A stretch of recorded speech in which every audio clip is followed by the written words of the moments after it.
pertemuan pertama kami mempelajari mengenai perubahan iklim. Perubahan iklim adalah perubahan dalam pola cuaca dan iklim bumi yang terjadi secara signifikan dalam jangka waktu yang lama. Ini disebabkan oleh peningkatan gas rumah kaca akibat aktivitas manusia, seperti pembakaran bahan bakar fosil yang menyebabkan suhu bumi naik, perubahan ekstrim cuaca, dan dampak lingkungan yang serius. Hal baru yang didapat yakni yang pertama mengetahui bahwa kenaikan suhu bumi dapat mempengaruhi fotosintesis tanaman. Yang kedua, kenaikan suhu udara diperkirakan sehingga 4 derajat Celcius. Dan yang ketiga, kemungkinan kematian massal hutan hujan tropis.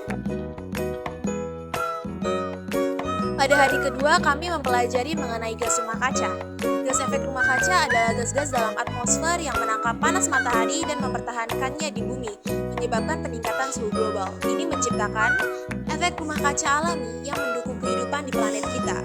Tetapi peningkatan kadar gas efek rumah kaca akibat aktivitas manusia seperti pembakaran bahan bakar fosil menyebabkan pemanasan global dan perubahan iklim yang berbahaya. Jenis-jenis gas rumah kaca antara lain 1. Karbon dioksida, 2. metana, 3. nitrogen oksida, 4. hidrofluorokarbon, 5. perfluorokarbon, dan terakhir belerang hexafluorida.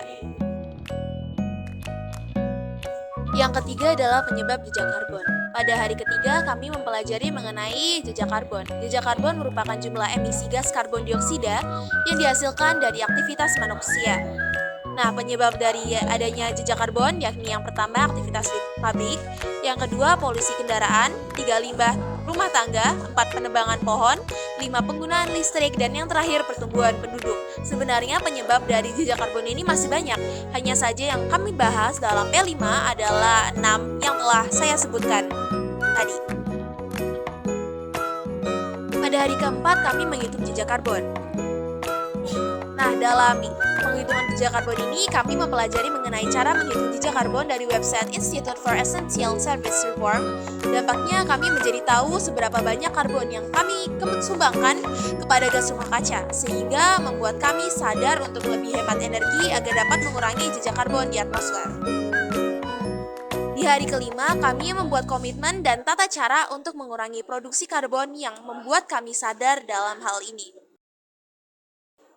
Pada hari ke-6, kegiatannya adalah membuat poster individu mengenai jejak karbon. Kami berhasil menghasilkan berbagai macam poster yang sangat kreatif.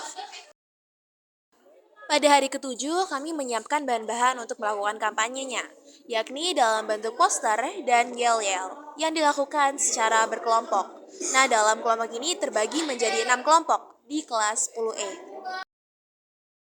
Hari ke-8 adalah kampanye. Kami dikumpulkan untuk melakukan kampanye. Telah dipilih 2 orang siswa-siswi yang memimpin kami dan berorasi. Nah, dalam kampanye kami melanjutkan dengan pembuatan QR Code pada beberapa tanaman yang ditanam di sekolah kami. Nah, sebelumnya juga di sini kami melakukan senam P5 untuk memulai kegiatan kami pada hari ke-8 hingga hari ke-10. Pada hari ke-9, kami melakukan penanaman dengan tujuan melakukan penghijauan di sekitar sekolah kami dan juga dalam upaya mengurangi polusi jejak karbon. Pada hari ke-10, bertepatan dengan hari ini, diakhiri dengan membuat resume serta membuat tempat sampah. Sekian, terima kasih.